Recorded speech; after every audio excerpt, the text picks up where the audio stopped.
Cela fait plus de 20 ans déjà que Carole Bouquet a posé ses valises sur à Pantelleria, au large de la Sicile. Une île volcanique où il n'y avait même pas de route, confiait-elle dans l'émission politique, À table, diffusée sur LCP en mars dernier puis le 21 juillet. Il y a une vingtaine d'années, Carole Bouquet décidait de tout plaquer pour partir à l'aventure en s'installant sur l'île de Pantelleria, située au large de la Sicile, où elle produit un vin doux portant le nom de Sangue d'Oro. Dans l'émission politique, À table, à laquelle l'actrice participait en mars dernier avant qu'elle ne soit rediffusée le 21 juillet, la maman de Dimitri Rassam et Luigi Jacobetti en disait davantage sur son petit coin de paradis, loin de tout. Une île volcanique de 7846 habitants, plus proche de la Tunisie que de la Sicile, et perchée à 500 mètres d'altitude.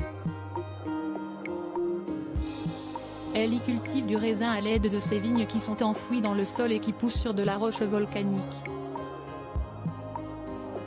Un endroit très sauvage, donc.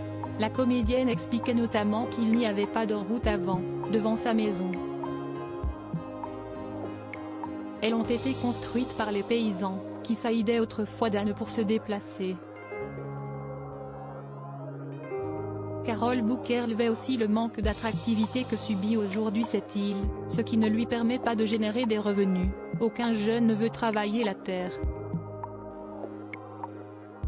Si est-il trop difficile. Ça coûte très cher, de produire du Sangue d'Oro. En le vendant à ce prix-là, moi je ne gagne pas d'argent.